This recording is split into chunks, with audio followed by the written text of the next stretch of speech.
ಸ್ನೇಹಿತರೆ, ಆ ಭಗವಂತನಾದ ಶ್ರೀಕೃಷ್ಣನು ಹೇಳಿದ ಪ್ರಕಾರ ಯಾವ ಪಾಪ ಮಾಡುವುದರಿಂದ ಮನುಷ್ಯನಿಗೆ ನಾಯಿ ಜನ್ಮ ಲಭಿಸುತ್ತದೆಂಬುದು ನಿಮಗೆ ಗೊತ್ತಾ? ಸ್ನೇಹಿತರೆ, ಪ್ರತಿಯೊಬ್ಬರಿಗೂ ಕೂಡ ಅವರವರು ಮಾಡಿಕೊಂಡ ಕರ್ಮದ ಆಧಾರದ ಮೇಲೆ ಮೃತ್ಯುವಿನ ನಂತರ ಶಿಕ್ಷೆಗಳನ್ನು ಅನುಭವಿಸಬೇಕಾಗುತ್ತದೆ. ಯಾವಾಗ ಅವರಿಗೆ ಶಿಕ್ಷೆ ಪೂರ್ತಿಯಾಗುತ್ತದೋ ಆನಂತರವಷ್ಟೇ ಈ ಭೂಲೋಕದಲ್ಲಿ ಮರುಜನ್ಮ ಲಭಿಸುತ್ತದೆ. ಸ್ನೇಹಿತರೆ, ನಮ್ಮ ಹಿಂದೂ ಪುರಾಣಗಳ ಪ್ರಕಾರ ಈ ಭೂಮಿ ಮೇಲೆ ವಾಸಿಸುವ ಎಲ್ಲ ಮಾನವರಿಗೂ ಕೂಡ ಅವರ ಮರಣದ ನಂತರ ಅವರವರ ಕರ್ಮಗಳ ಆಧಾರದ ಮೇಲೆ ವಿವಿಧ ರೀತಿಯ ಯೋನಿಗಳಲ್ಲಿ ಜನ್ಮಗಳನ್ನು ನಿರ್ಧರಿಸಲ್ಪಡುತ್ತದೆ. ಇಷ್ಟೇ ಅಲ್ಲದೆ ಕೆಲವು ಧಾರ್ಮಿಕ ಗ್ರಂಥಗಳಲ್ಲಿ ಹೇಳಿರುವ ವಿಷಯವೇನೆಂದರೆ, ಯಾವ ಮನುಷ್ಯನಾದರೆ ತನ್ನ ಜೀವಿತಾವಧಿಯಲ್ಲಿ ಅತಿ ಹೆಚ್ಚು ಪಾಪಗಳನ್ನು ಮಾಡ್ತಾನೋ ಅಂತಹ ವ್ಯಕ್ತಿಗೆ ಯಾವ ಯೋನಿಯಲ್ಲಿ ಜನ್ಮ ಲಭಿಸುತ್ತದೆಂದರೆ ಅಲ್ಲಿ ಆತನು ತನ್ನ ದುಃಖಗಳನ್ನು ಮತ್ತು ಬಾಧೆಗಳನ್ನು ಯಾರಿಗೂ ಸಹ ಹೇಳಿಕೊಳ್ಳಲಾರನು, ಅಂದರೆ ಯಾರ ಬಳಿಯೂ ಹಂಚಿಕೊಳ್ಳಲಾರನು. ಸ್ನೇಹಿತರೆ, ಈ ವಿಡಿಯೋದಲ್ಲಿ ಯಾವ ಪಾಪ ಮಾಡಿದರೆ ಮನುಷ್ಯ ತನ್ನ ಮುಂದಿನ ಜೀವನದಲ್ಲಿ ನಾಯಿ ಜನ್ಮದಲ್ಲಿ ಜನಿಸುತ್ತಾನೆ ಎಂಬುದನ್ನು ಶ್ರೀಕೃಷ್ಣನು ಹೇಳಿದ ಕಥೆಯ ಮೂಲಕ ತಿಳಿಯೋಣ. ಆದ್ದರಿಂದ ಈ ವಿಡಿಯೋ ನೋಡುವ ಪ್ರತಿಯೊಬ್ಬರು ಕೂಡ ಆ ಭಗವಂತನಾದ ಶ್ರೀಕೃಷ್ಣನನ್ನು ಸ್ಮರಿಸುತ್ತಾ ಜೈ ಶ್ರೀಕೃಷ್ಣ ಎಂದು ಕಮೆಂಟ್ಸ್ ಮಾಡಿ. ಹಾಗೆ ಸ್ನೇಹಿತರೆ, ಯಾರೆಲ್ಲ ಇನ್ನು ನಮ್ಮ ಚಾನಲನ್ನು ಸಬ್ಸ್ಕ್ರೈಬ್ ಮಾಡಿಲ್ಲ ಅಂದರೆ ದಯಮಾಡಿ ಸಬ್ಸ್ಕ್ರೈಬ್ ಮಾಡಿ. ಸ್ನೇಹಿತರೆ, ಒಮ್ಮೆ ಶ್ರೀಕೃಷ್ಣನ ಪ್ರಿಯವಾದ ರಾಧಾದೇವಿ ತಮ್ಮ ಸಖಿಯರ ಜೊತೆ ಸಂಚರಿಸುವಾಗ ಆ ಸಮಯದಲ್ಲಿ ಒಂದು ಮನೆಯ ಮುಂದೆ ತುಂಬ ಹೀನಾಯ ಸ್ಥಿತಿಯಲ್ಲಿದ್ದ ಒಂದು ನಾಯಿ ಹಸಿವಿನಿಂದ ಬಳಲುತ್ತಿತ್ತು. ಏನಾದರೂ ಊಟ ದೊರಕಿದರೆ ತಿನ್ನೋಣ ಎಂದು ಕಾಯುತ್ತಿತ್ತು. ಅಷ್ಟರೊಳಗೆ ಆ ಮನೆಯೊಳಗಿನಿಂದ ಒಬ್ಬ ಯುವಕ ಒಂದು ದೊಣ್ಣೆ ಹಿಡಿದು ಹೊರಗೆ ಬಂದು ಆ ನಾಯಿಯನ್ನು ಹೊಡೆದು ಓಡಿಸ್ತಾನೆ. ಈ ಘಟನೆಯನ್ನು ತೀವ್ರವಾಗಿ ಗಮನಿಸಿದ ರಾಧಾದೇವಿಗೆ ತುಂಬ ಬೇಸರವಾಯಿತು. ಸುತ್ತಾಡುವುದನ್ನು ಅಲ್ಲಿಗೆ ನಿಲ್ಲಿಸಿ ಸಖಿಯರನ್ನು ಕುರಿತು, ನೀವು ನಿಮ್ಮ ಮನೆಗಳಿಗೆ ತೆರಳಿ, ನಾನು ನನ್ನ ಪ್ರಭುವಿನ ಬಳಿ ಹೋಗ್ತೇನೆ ಎಂದು ಹೇಳಿ ಅಲ್ಲಿಂದ ನೇರವಾಗಿ ಶ್ರೀಕೃಷ್ಣನನ್ನು ಭೇಟಿಯಾಗಲು ಹೋಗ್ತಾಳೆ. ರಾಜಭವನದಲ್ಲಿ ಸ್ವರ್ಣ ಸಿಂಹಾಸನದಲ್ಲಿ ಆಸೀನರಾಗಿರುವ ಶ್ರೀಕೃಷ್ಣನ ಬಳಿ ಬರ್ತಾಳೆ ರಾಧಾದೇವಿ. ನಂತರ ಶ್ರೀಕೃಷ್ಣನನ್ನ ಕುರಿತು ಈ ರೀತಿಯಾಗಿ ಕೇಳ್ತಾಳೆ, ಹೇ ಪ್ರಭು, ಈ ದಿನ ನಾನು ಸಂಚರಿಸುವಾಗ ಒಂದು ದೃಶ್ಯವನ್ನ ಗಮನಿಸಿದೆ. ಹಸಿವಿನಿಂದ ಬಳಲುತ್ತಿರುವ ಒಂದು ನಾಯಿ ಊಟಕ್ಕಾಗಿ ಯಾರ ಮನೆ ಬಳಿ ಹೋದರೂ ಸಹ ಪ್ರತಿಯೊಬ್ಬರು ಅದನ್ನು ಕೋಲಿನಿಂದ ಹೊಡೆದು ಓಡಿಸಿದ್ದರು. ಎಲ್ಲಿ ತಿರುಗಾಡಿದರೂ ಸಹ ಅದಕ್ಕೆ ಊಟ ಸಿಗಲೇ ಇಲ್ಲ. ಅದನ್ನು ನೋಡಿದ ನನ್ನ ಮನಸ್ಸಿನಲ್ಲಿ ಒಂದು ಪ್ರಶ್ನೆ ಉದ್ಭವವಾಗಿದೆ. ದಯಮಾಡಿ ನನ್ನ ಪ್ರಶ್ನೆಗೆ ಉತ್ತರ ನೀಡಿ ಎಂದು ವಿನಂತಿಸಿಕೊಳ್ತಾಳೆ. ಹಸಿವಿನಿಂದ ಬಳಲುತ್ತಿದ್ದ ಆ ನಾಯಿಗೆ ಏಕೆ ಈ ಶಿಕ್ಷೆ? ಮನುಷ್ಯರು ಯಾವ ಪಾಪ ಕಾರ್ಯಗಳನ್ನು ಮಾಡುವುದರಿಂದ ಅವರಿಗೆ ನಾಯಿ ಜನ್ಮ ಲಭಿಸುತ್ತದೆ ಎಂಬುದು ನನ್ನ ಪ್ರಶ್ನೆ. ದಯಮಾಡಿ ಇದಕ್ಕೆ ಉತ್ತರಿಸಿ ಪ್ರಭು ಎಂದು ವಿನಂತಿಸಿಕೊಳ್ತಾಳೆ ರಾಧಾದೇವಿ. ಇದನ್ನು ಕೇಳಿದ ಶ್ರೀಕೃಷ್ಣನು ರಾಧಿಗೆ ಈ ರೀತಿಯಾಗಿ ಉತ್ತರಿಸ್ತಾನೆ, ಪ್ರಿಯೆ, ನಾನು ನಿನಗೆ ಒಂದು ಕತೆ ಹೇಳ್ತೇನೆ. ನೀನು ಅದನ್ನು ಪೂರ್ತಿಯಾಗಿ ಶ್ರದ್ಧೆಯಿಂದ ಮತ್ತು ಜಾಗೃತೆಯಿಂದ ಕೇಳು. ಆಗ ನಿನ್ನ ಪ್ರಶ್ನೆಗೆ ಖಂಡಿತವಾಗಿ ಉತ್ತರ ಸಿಗುತ್ತದೆ ಎಂದು ಕತೆ ಹೇಳಲು ಪ್ರಾರಂಭಿಸ್ತಾರೆ ಶ್ರೀಕೃಷ್ಣರು. ಪೂರ್ವಕಾಲದಲ್ಲಿ ಒಮ್ಮೆ ಪ್ರಭುವಾದ ಶ್ರೀರಾಮಚಂದ್ರನು ತನ್ನ ರಾಜಭವನ ಸಭೆಯಲ್ಲಿದ್ದಾಗ ಆತನಿಗೆ ಒಂದು ನಾಯಿ ಅಳುತ್ತಿದ್ದ ಶಬ್ದ ಕೇಳಿ ಬಂದಿತು. ತಕ್ಷಣವೇ ಸಭೆಯ ಬಳಿಯಿದ್ದ ದ್ವಾರಪಾಲಕನು ಆ ನಾಯಿಯನ್ನು ಅಲ್ಲಿಂದ ಓಡಿಸ್ತಾನೆ. ಮಾರನೇ ದಿನವೂ ಕೂಡ ಅದೇ ನಾಯಿ ಸೇಮ್ ಅದೇ ಜಾಗಕ್ಕೆ ಬಂದು ಅಳಲು ಶುರು ಮಾಡಿತು. ಈ ಬಾರಿಯೂ ಕೂಡ ದ್ವಾರಪಾಲಕನು ಆ ನಾಯಿಯನ್ನು ಅಲ್ಲಿಂದ ಓಡಿಸಿದನು. ಮತ್ತೆ ಮೂರನೇ ದಿನವೂ ಕೂಡ ಅದೇ ರಿಪೀಟ್ ಆಯಿತು. ಇದರಿಂದ ಶ್ರೀರಾಮಚಂದ್ರನಿಗೆ ಮನಸ್ಸಿನಲ್ಲಿ ಒಂದು ಅನುಮಾನ ಮೂಡಿತು. ಈ ನಾಯಿ ಪ್ರತಿದಿನವೂ ನನ್ನ ಸಭೆಯ ಬಳಿ ಬಂದು ಏಕೆ ಅಳುತ್ತಿದೆ? ಇದಕ್ಕೆ ಕಾರಣವಾದರೂ ಏನಿರಬಹುದೆಂದು ತಿಳಿಯಬೇಕು ಎಂದುಕೊಂಡರು. ಆಗ ತಕ್ಷಣವೇ ದ್ವಾರಪಾಲಕನನ್ನು ಕರೆದು ಆ ಶ್ವಾನವನ್ನು ನನ್ನ ಬಳಿ ಕರೆತನ್ನಿ ಎಂದು ಆಜ್ಞಾಪಿಸುತ್ತಾರೆ. ಆಗ ಆ ದ್ವಾರಪಾಲಕನು ನಾಯಿಯ ಬಳಿ ಬಂದು ಈ ರೀತಿ ಹೇಳ್ತಾನೆ, ಹೇ ಶ್ವಾನ, ನಿನ್ನನ್ನು ಪ್ರಭುಗಳು ಕರೆಯುತ್ತಿದ್ದಾರೆ, ನನ್ನ ಜೊತೆ ಬಾ ಎಂದು ಕರೀತಾನೆ. ಆಗ ಆ ನಾಯಿ ಈ ರೀತಿ ಹೇಳುತ್ತದೆ, ಓ ದ್ವಾರಪಾಲಕರೇ, ನನಗೆ ಎಂತಹ ಯೋನಿಯಲ್ಲಿ ಜನ್ಮ ಲಭಿಸಿದೆ ಎಂದರೆ ನಾನು ದೇವಾಲಯಗಳಿಗೆ ಆಗಲಿ, ರಾಜಮಂದಿರಕ್ಕೆ ಆಗಲಿ ಮತ್ತು ಅಡಿಗೆ ಕೋಣೆಗಳಿಗೆ ಆಗಲಿ, ಹಾಗೆಯೇ ಗೋಶಾಲೆಗಳಿಗೆ ಆಗಲಿ ಒಳಗಡೆ ಪ್ರವೇಶಿಸುವುದು ನಿಷಿದ್ಧ. ಆದ್ದರಿಂದ ನಾನು ಒಳಗೆ ಬರಲಾರೆ. ಶ್ರೀರಾಮಚಂದ್ರ ಪ್ರಭುಗಳನ್ನೇ ಇಲ್ಲಿಗೆ ಬರಲು ವಿನಂತಿಸಿಕೊಳ್ತೇನೆ ಎಂದು ಹೇಳುತ್ತದೆ ನಾಯಿ. ನಾಯಿ ಹೇಳಿದ್ದನ್ನು ಯಥಾವತ್ತಾಗಿ ಶ್ರೀರಾಮಚಂದ್ರನ ಬಳಿ ಹೇಳ್ತಾರೆ ದ್ವಾರಪಾಲಕರು.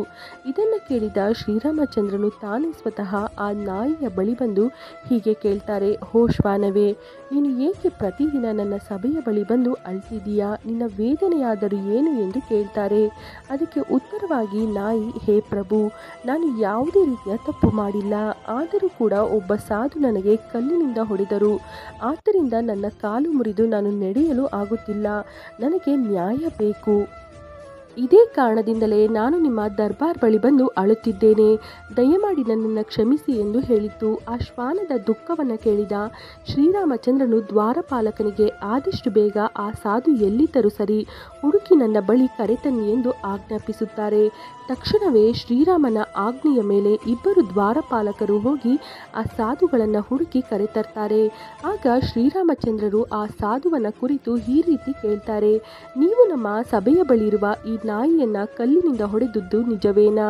ನಿಮ್ಮ ಹೊಡೆತಕ್ಕೆ ಅದರ ಕಾಲು ಮುರಿದಿದೆ, ಸರಿಯಾಗಿ ನಡೆಯಲು ಕೂಡ ಆಗ್ತಿಲ್ಲ. ಅದು ಯಾವ ತಪ್ಪು ಮಾಡಿತು ಎಂದು ಆ ಮೂಕ ಪ್ರಾಣಿಯ ಕಾಲು ಮುರಿದಿರಿ ಎಂದು ಆ ಸಾಧುವನ್ನ ಕೇಳ್ತಾರೆ ಶ್ರೀರಾಮರು. ಅದಕ್ಕೆ ಪ್ರತ್ಯುತ್ತರವಾಗಿ ಆ ಸಾಧು ಈ ರೀತಿ ಹೇಳ್ತಾನೆ, ಏ ಪ್ರಭು, ನಾನು ಭಿಕ್ಷಾಟನೆ ಮಾಡುತ್ತಾ ದಾರಿಯಲ್ಲಿ ನನ್ನ ಪಾಡಿಗೆ ನಾನು ನೆಡ್ಕೊಂಡು ಹೋಗ್ತಿದ್ದೆ. ಆಗ ಈ ನಾಯಿ ಬಂದು ತನ್ನ ಬಾಯಿಯಿಂದ ನನ್ನ ಆಹಾರವನ್ನು ಮುಟ್ಟಿತು. ಇದರಿಂದ ಕೋಪಗೊಂಡು ನಾನು ತಕ್ಷಣವೇ ಅಲ್ಲಿದ್ದ ಕಲ್ಲಿನಿಂದ ಹೊಡೆದು ಬಿಟ್ಟೆ. ಆದ್ದರಿಂದಲೇ ಅದರ ಕಾಲು ಮುರಿಯಿತು ಎಂದು ಹೇಳ್ತಾರೆ ಆ ಸಾಧುಗಳು. ಅದಕ್ಕೆ ಪ್ರತ್ಯುತ್ತರವಾಗಿ ಶ್ರೀರಾಮನು, ಇವು ಬಾಯಿಯಿಲ್ಲದ ಮೂಕ ಪ್ರಾಣಿಗಳು. ಇವು ತಮ್ಮ ಹಸಿವನ್ನು ನೀಗಿಸಿಕೊಳ್ಳಲು ಆ ರೀತಿ ಮಾಡ್ತವೆ. ಇವುಗಳಿಗೆ ಮನುಷ್ಯನ ರೀತಿ ಆಲೋಚಿಸುವ ಬುದ್ಧಿ ಇರೋದಿಲ್ಲ. ಅದು ನಾಯಿಗೆ ಪ್ರಕೃತಿ ಸಹಜವಾಗಿ ಬಂದಿರುವ ಸ್ವಾಭಾವಿಕ ಲಕ್ಷಣ. ಅಷ್ಟು ಚಿಕ್ಕ ವಿಷಯಕ್ಕೆ ಇಷ್ಟೊಂದು ದೊಡ್ಡ ಶಿಕ್ಷೆಯನ್ನು ವಿಧಿಸುವುದು ಸರಿಯಲ್ಲ. ತಪ್ಪು ನಾಯಿಯದಲ್ಲ, ನೀವು ಮಾಡಿದ್ದು ತಪ್ಪು. ನೀವು ಒಬ್ಬ ಸಾಧುಗಳಾಗಿದ್ದು ಕೂಡ ಈ ಮೂಕ ಪ್ರಾಣಿಯ ಕಾಲು ಮುರಿದಿದ್ದೀರಾ. ನಿಮಗೆ ಸಾಧ್ಯವಾದರೆ ಅದಕ್ಕೆ ಊಟ ನೀಡಿ ಅಷ್ಟೇ, ಅಲ್ಲದೆ ನಿಮಗೆ ಕಾಲು ಮುರಿಯುವ ಹಕ್ಕು ನಿಮಗಿಲ್ಲ.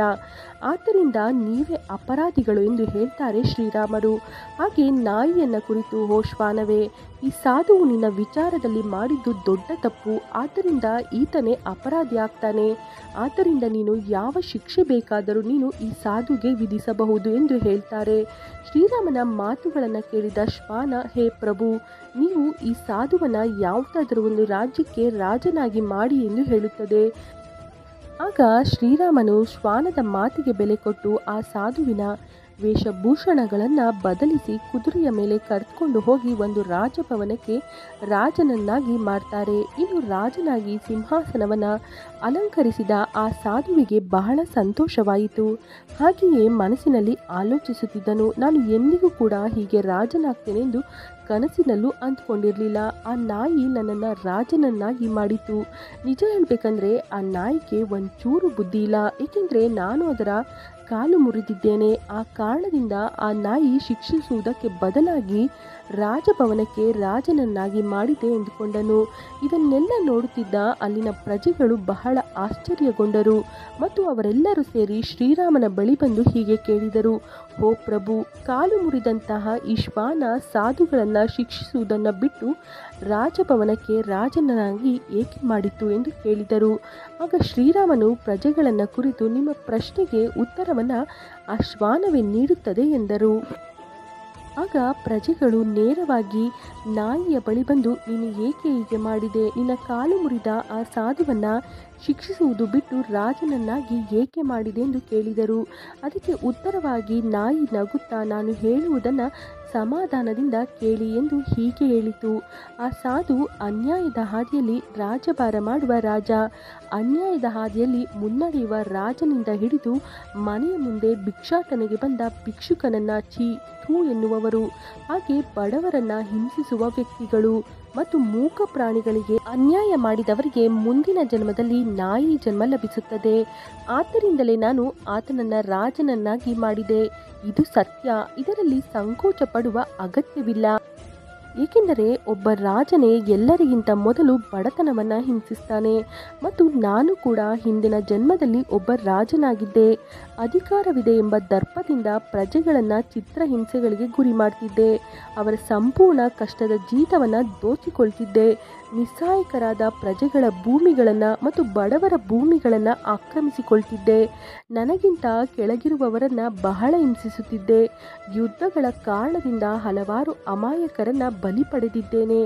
ಅಧಿಕಾರದ ಅಮಲಿನಿಂದ ಮಾಡಬಾರದ ಪಾಪಗಳನ್ನು ಮಾಡಿದ್ದೇನೆ. ಇದೇ ಕಾರಣದಿಂದಲೇ ನನಗೆ ಈ ಜನ್ಮದಲ್ಲಿ ನಾಯಿ ಜನ್ಮ ಲಭಿಸಿದೆ. ಆಗ ನಾನು ಮಾಡಿದ ಆ ಪಾಪಗಳಿಗೆ ಈಗ ಫಲಿತಾಂಶವನ್ನು ಅನುಭವಿಸುತ್ತಿದ್ದೇನೆ. ಆದ್ದರಿಂದಲೇ ಆ ಸಾಧುವನ ರಾಜನನ್ನಾಗಿ ಮಾಡಿದ್ದೇನೆ.